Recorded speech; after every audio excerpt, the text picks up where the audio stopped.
langkah apapun yang ekstraordinari akan saya lakukan untuk 267 juta rakyat kita, untuk negara. Bisa aja membubarkan lembaga, bisa aja reshuffle, udah kepikiran kemana-mana saya.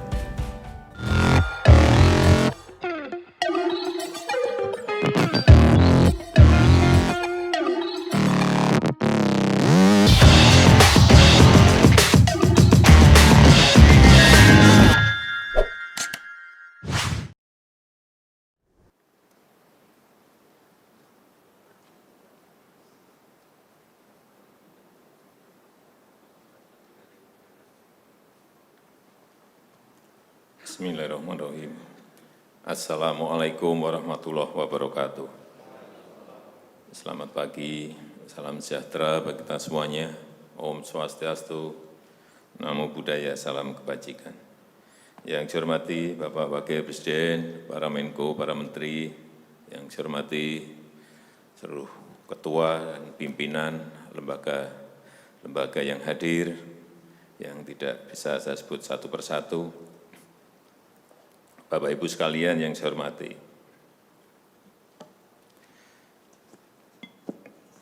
suasana dalam 3 bulan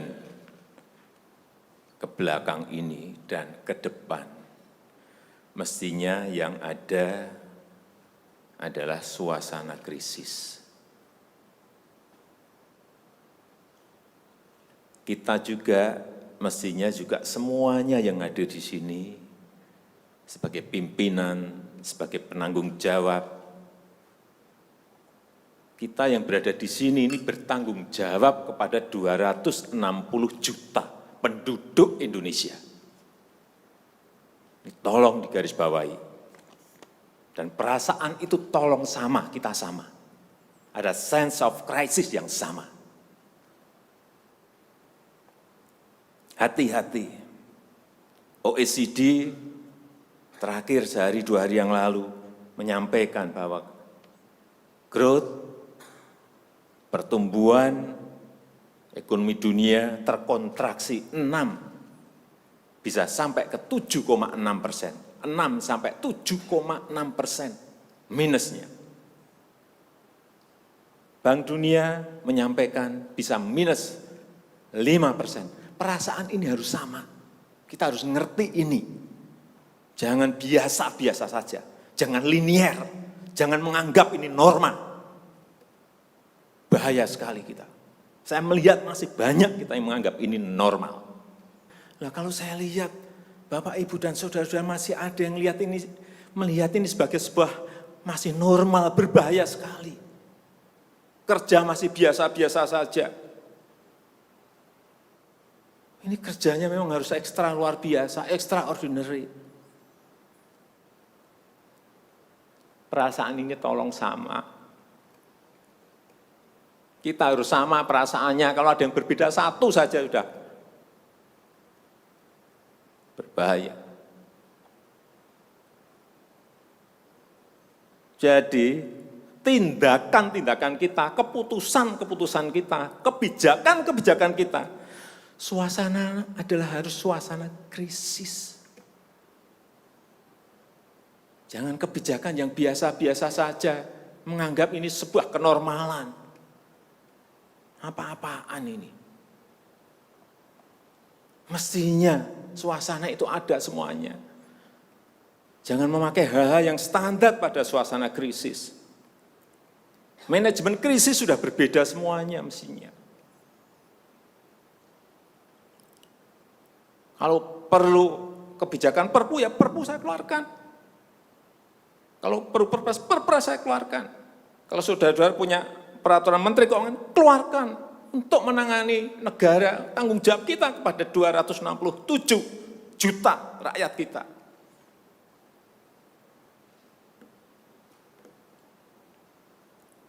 Saya lihat masih banyak kita ini yang seperti biasa-biasa saja. Saya jengkelnya di situ. Ini apa enggak punya perasaan? Suasana krisis.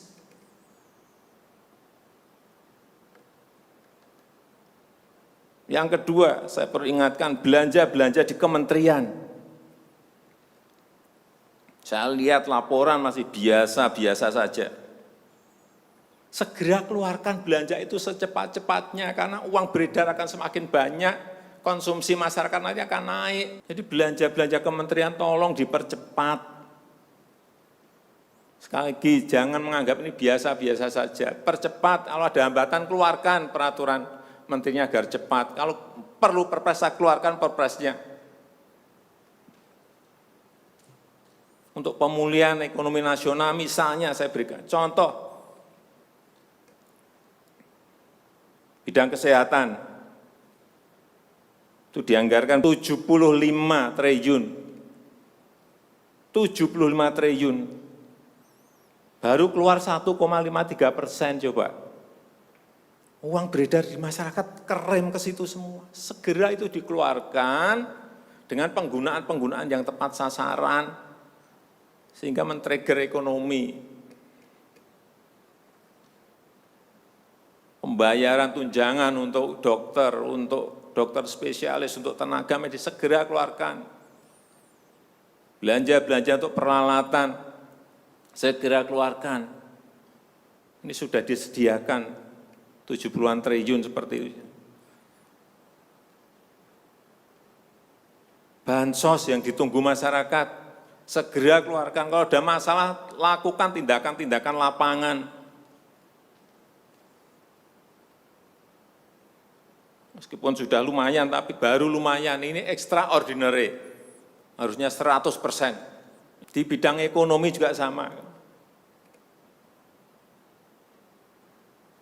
Segera stimulus ekonomi bisa masuk ke usaha kecil, usaha mikro. Mereka nunggu semuanya. Jangan biarkan mereka mati dulu baru kita bantu, nggak ada artinya.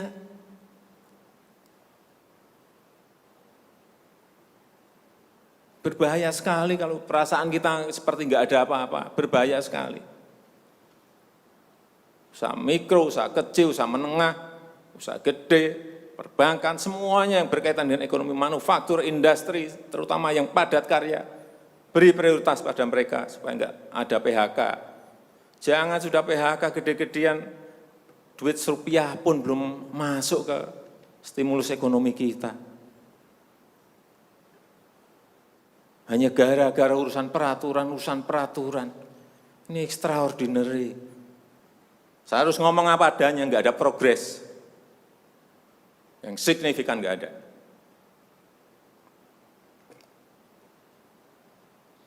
Kalau mau minta perpu lagi, saya buatin perpu. Kalau saudara belum cukup, asal untuk rakyat, asal untuk negara. Saya pertaruhkan reputasi politik saya.